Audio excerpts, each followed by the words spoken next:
Hey guys, welcome to another video. Today's episode is a little bit of a sad one. It's the end of an era for this car.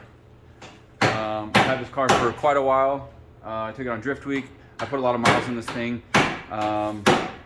I did Klutch Kickers all last year with it, and since I built my new car, there's no reason for me to have this car on it anymore. So I made a deal to get rid of this thing, and so the last order of business is to swap a few parts over that were some sponsorship parts, and send this thing on its way down the road. Oh, and the brick headlights, those have to live on something else. Car's being passed on to Brian. I'm gonna fix this car. Hey, easy. I'm gonna fix it. There's nothing wrong with it. It drives good. It's just I did that already. I told Brian what this car needs is someone to love it, and I haven't been doing that. It's just been sitting outside waiting for someone else to take care of it. And I love it. I love it so much I got rid of. Well, you won't know. I haven't told anyone what the deal was. That's a secret. They don't need to know. They don't need to know. This is on a little to known basis. So we found out, just giving a shakedown, the inner tie rod's bad. So we're gonna swap the inner tie rod out. We're gonna put the Part Shop max coilovers from this car onto this car. We're gonna swap out the rear differential and all the stuff. I actually took all that stuff from my pro car to borrow it for, I don't remember what event it was.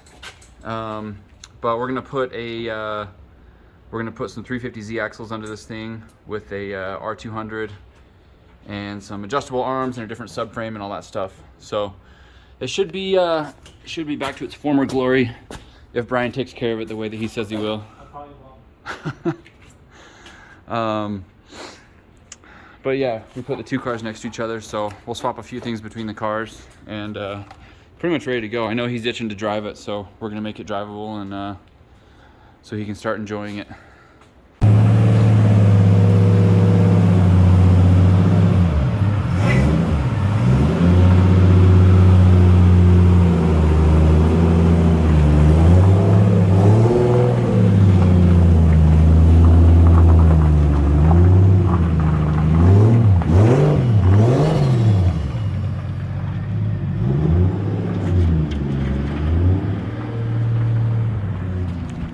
Oh man, what a day. I'm gonna miss that thing. I'm gonna miss it.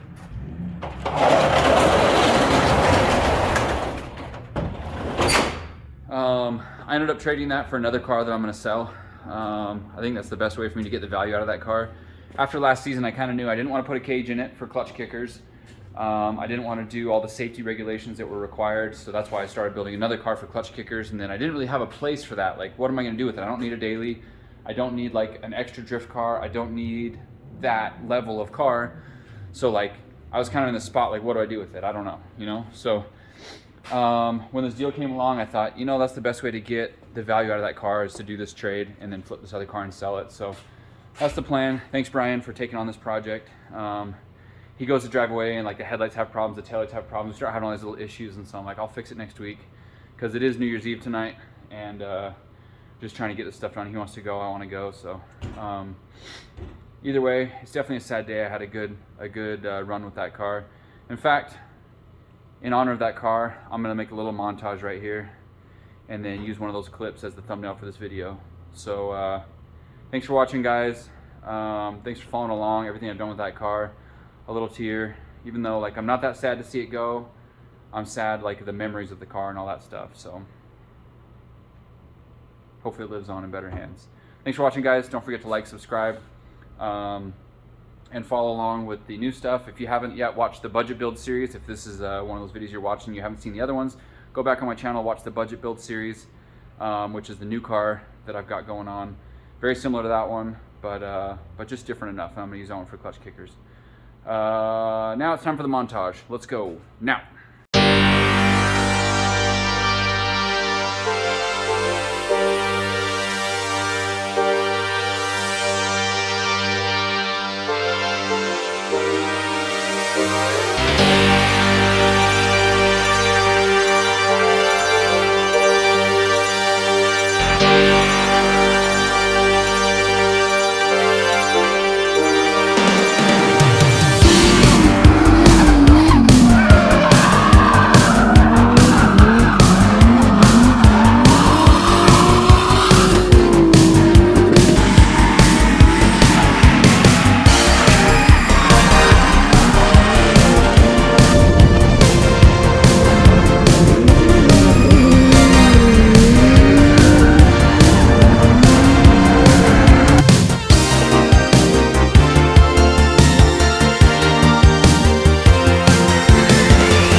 get maybe half a car on him, but Brandon's trying to surge forward and close that gap, about a half car to a car in between the two as they work their way into the touch and go.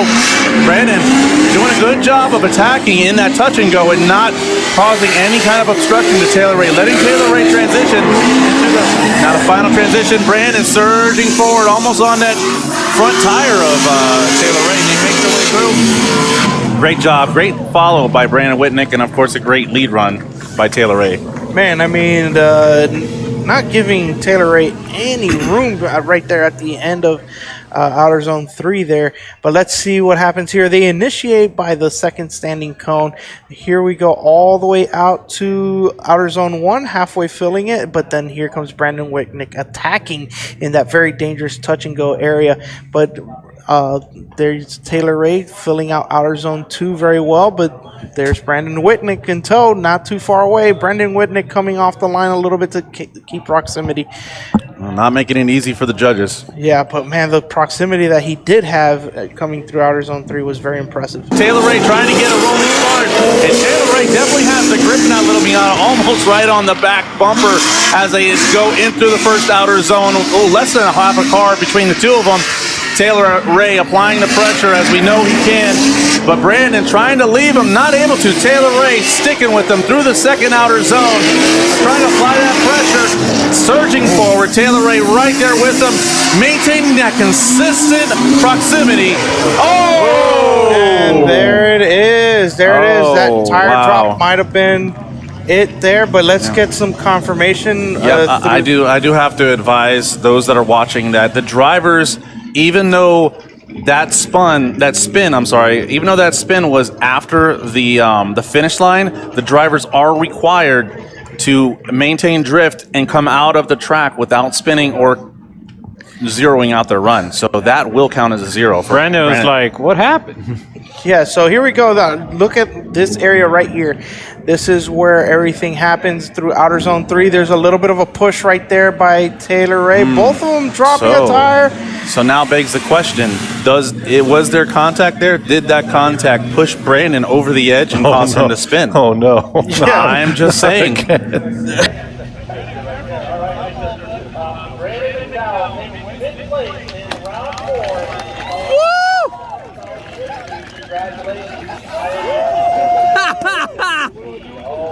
Extremely hard fought battle. Both gentlemen, amazing drivers, putting on amazing. We're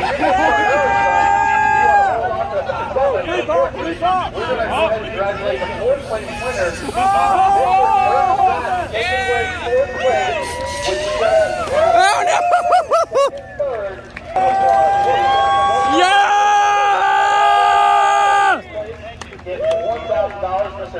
We want to congratulate him and Corey for lighting the C6 Corvette and Mr. Brandon Whitnick celebrating already early celebration. Hopefully we can save some of that celebration for the after party. We're going to give him this check. Third place, Mr. Brandon Whitnick, $3,500. Good celebration. $3,000. Hopefully we can see you guys all at the after party at the Island Resort Hotel. Once again, I want to thank all our sponsors. Island Resort Hotel being the big celebration of the $100,000 World Series. Thank you, Mr. Alan Monadale. There's a check, $10,000. First place finishers, number 1 in points. He's going to take it home. He just might take it all the way. Folks, also want to take Good job, B. What do you got to say? What do you got to say? I'm going to Disneyland. Going to Disneyland, hell yeah. Let's go to Disney World tomorrow. Ooh, I don't know about that one.